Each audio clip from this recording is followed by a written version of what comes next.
Welcome to Bible Reading with Robbie, where we explore the Bible one passage at a time.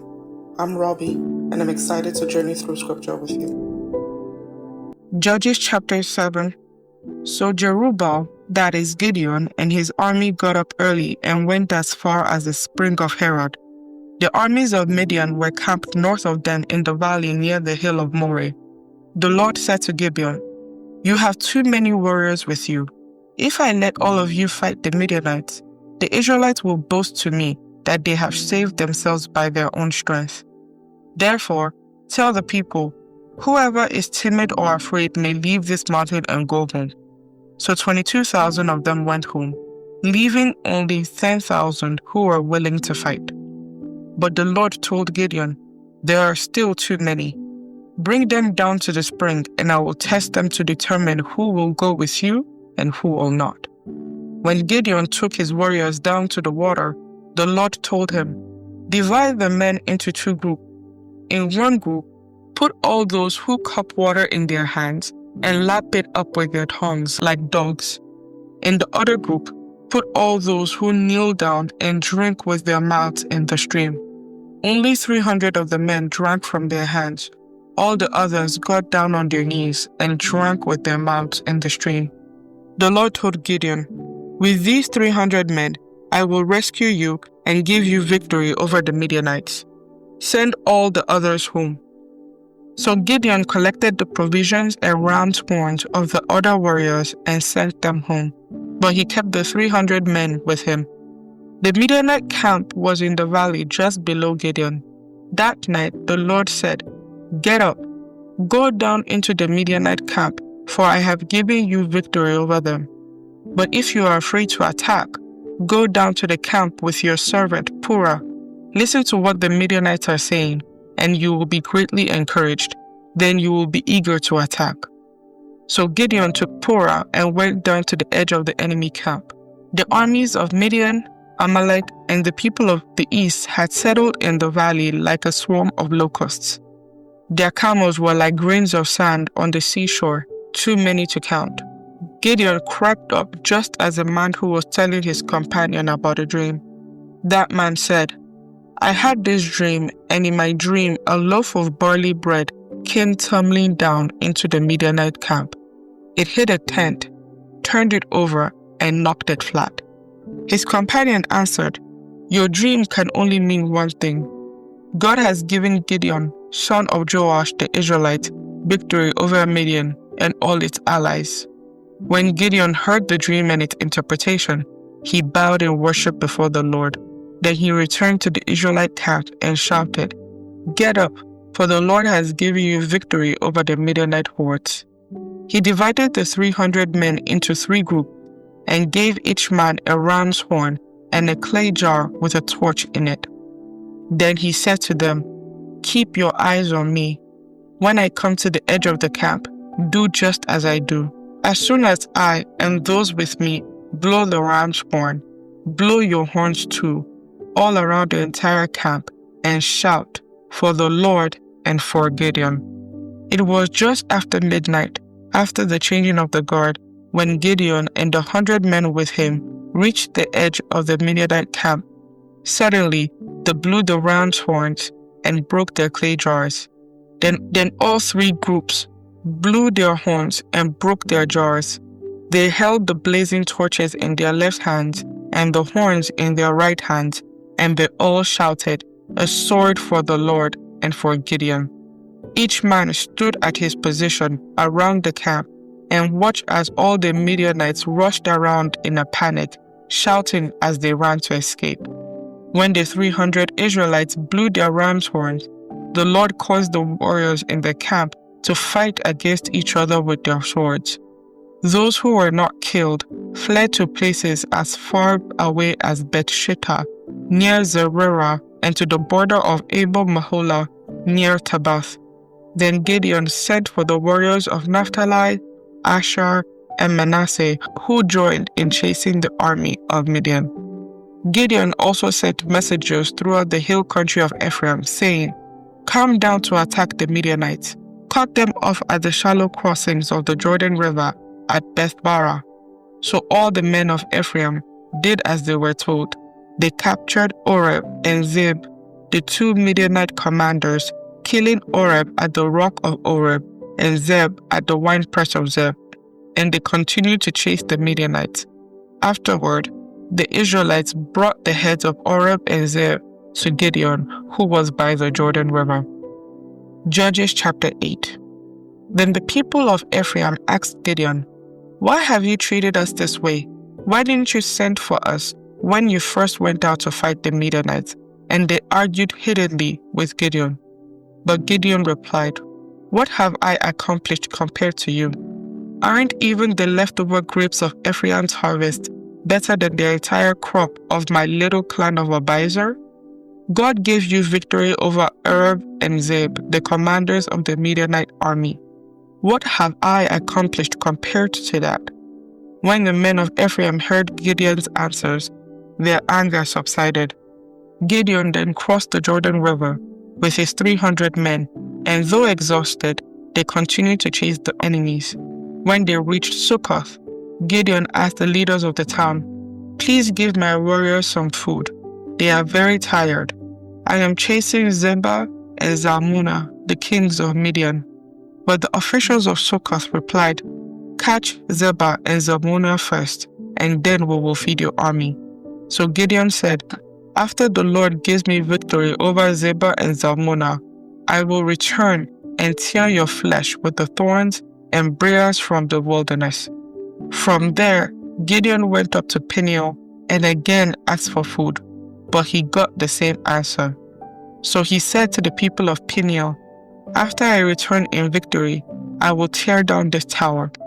By this time, Zebah and Zalmunna were in Karkor with about 15,000 warriors, all that remained of the allied armies of the east, for 120,000 had already been killed. Gideon circled around by the caravan route east of Nobah and Jogobah, taking the Midianite army by surprise. Zebah and Zalmunna, the two Midianite kings, fled, but Gideon chased them down and captured all their warriors. After this, Gideon returned from the battle by way of Heres Pass. Then he captured a young man from Sukkot and demanded that he write down the names of all 77 officials and elders in the town.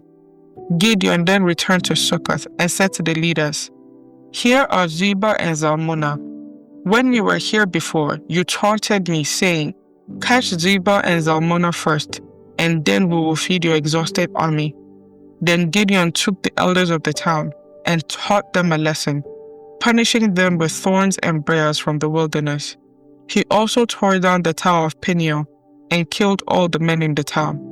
Then Gideon asked Zebah and Zalmunna, "The men you killed at Tabor, what were they like?" "Like you," they replied. "They all had the look of a king's son." "They were my brothers, the sons of my own mother," Gideon exclaimed. "As surely as the Lord lives, I wouldn't kill you if you hadn't killed them." Turning to Jether, his oldest son, he said, "Kill them." But Jether did not draw his sword, for he was only a boy and was afraid. Then Zebah and Zalmunna said to Gideon, "Be a man, kill us yourself." So Gideon killed them both and took the royal ornaments from the necks of their camels. Then the Israelites said to Gideon, "Be our ruler. You and your son and your grandson will be our rulers, for you have rescued us from Midian." But Gideon replied, "I will not rule over you, nor will my son. The Lord will rule over you. However, I do have one request, that each of you give me an earring from the plunder you collected from your fallen enemies." The enemies, being Ishmaelites, all wore gold earrings. "Gladly," they replied. They spread out a cloak, and each one threw in a gold earring he had gathered from the plunder.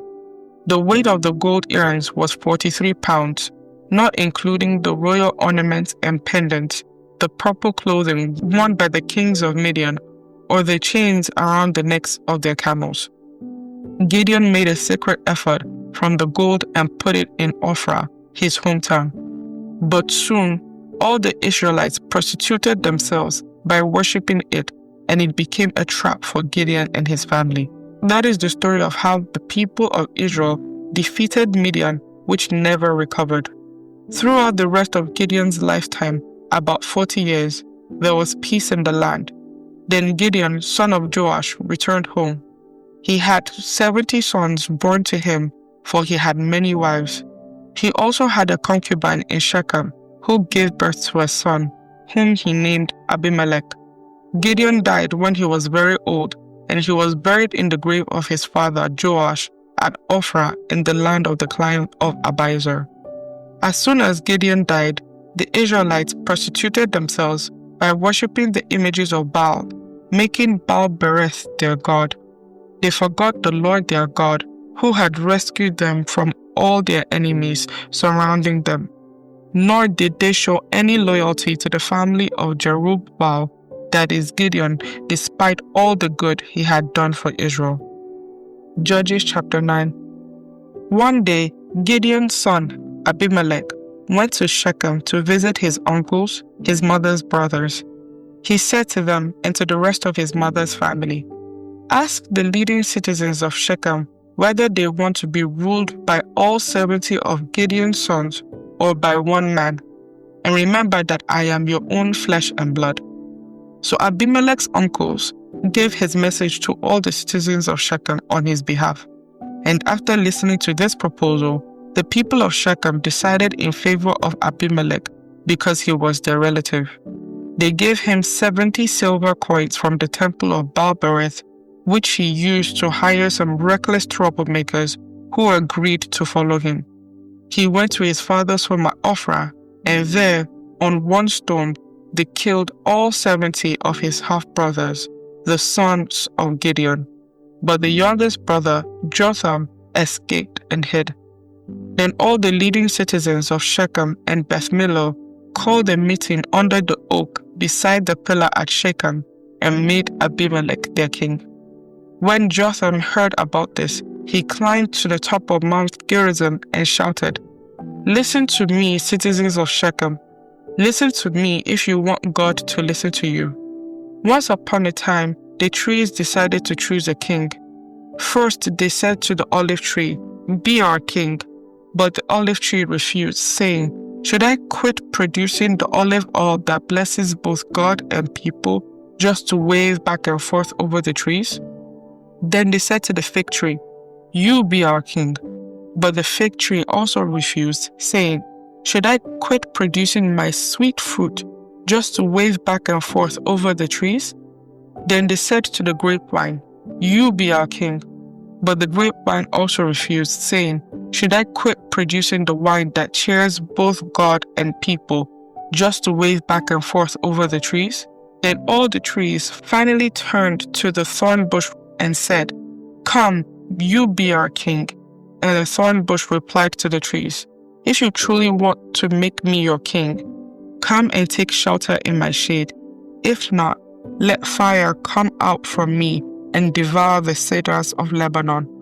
But Jotham continued, "Now make sure you have acted honorably and in good faith by making Abimelech your king, and that you have done right by Gideon and all his descendants. Have you treated him with the honor he deserves for all he accomplished? For he fought for you and risked his life when he rescued you from the Midianites. But today you have revolted against my father and his descendants, killing his 70 sons on one stone. And you have chosen his slave woman's son, Abimelech, to be your king, just because he's your relative. If you have acted honorably and in good faith toward Gideon and his descendants today, then may you find joy in Abimelech, and may he find joy in you. But if you have not acted in good faith, then may fire come out from Abimelech and devour the leading citizens of Shechem and Beth-Millo, and may fire come out from the citizens of Shechem and Beth-Millo and devour Abimelech." Then Jotham escaped and lived in Beer because he was afraid of his brother Abimelech. After Abimelech had ruled over Israel for 3 years, God sent a spirit that stirred up trouble between Abimelech and the leading citizens of Shechem, and they revolted. God was punishing Abimelech for murdering Gideon's 70 sons, and the citizens of Shechem for supporting him in this treachery of murdering his brothers. The citizens of Shechem set an ambush for Abimelech on the hilltops and robbed everyone who passed that way.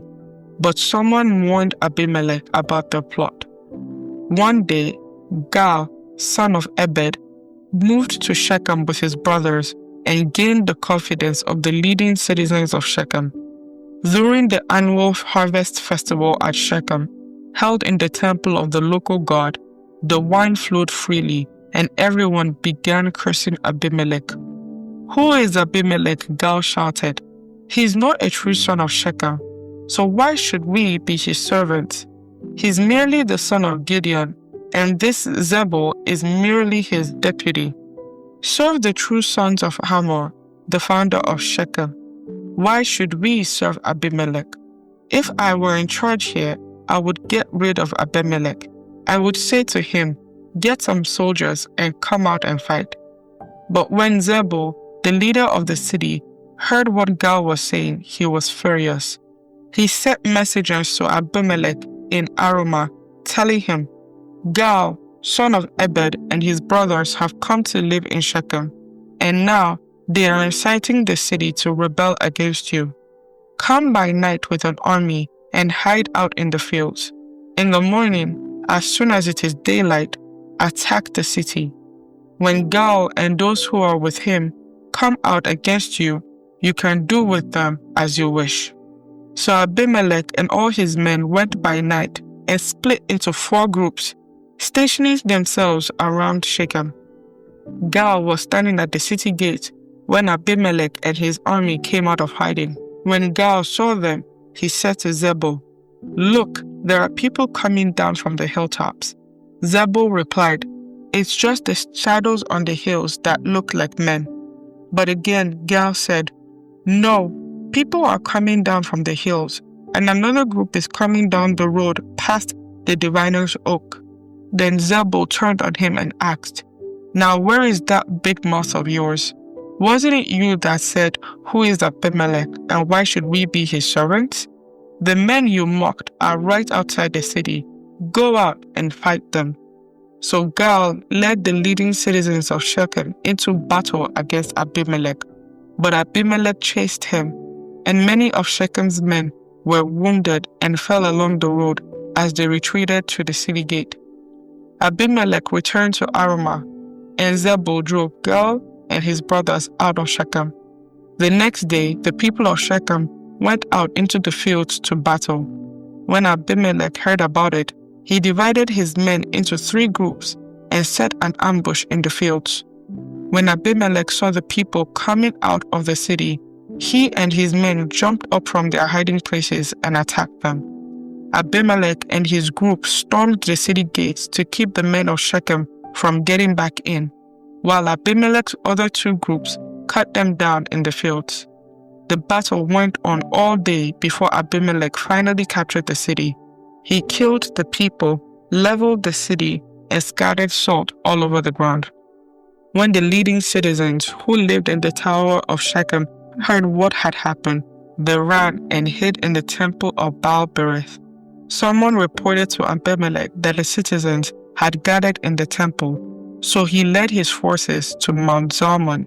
He took an axe and chopped some branches from a tree, then put them on his shoulder. "Quick, do as I have done," he told his men. So each of them cut down some branches, following Abimelech's example. They piled the branches against the walls of the temple and set them on fire. So all the people who had lived in the tower of Shechem died, about 1,000 men and women. Then Abimelech attacked the town of Thebez and captured it. But there was a strong tower inside the town, and all the men and women, the entire population, fled to it. They barricaded themselves in and climbed up to the roof of the tower. Abimelech followed them to attack the tower, but as he prepared to set fire to the entrance, a woman on the roof dropped a millstone that landed on Abimelech's head and crushed his skull. He quickly said to his young armor-bearer, "Draw your sword and kill me. Don't let it be said that a woman killed Abimelech." So the young man ran him through with his sword, and he died. When Abimelech's men saw that he was dead, they disbanded and returned to their homes. In this way, God punished Abimelech for the evil he had done against his father by murdering his 70 brothers. God also punished the men of Shechem for all their evil. So the curse of Jotham, son of Gideon, was fulfilled. May the Lord bless the reading of His Word. Thank you for joining me on this episode of Bible Reading with Robbie. If you enjoyed our time together, please subscribe and share this podcast with others. Join us next time as we continue on our journey through Scripture. Until then, stay blessed.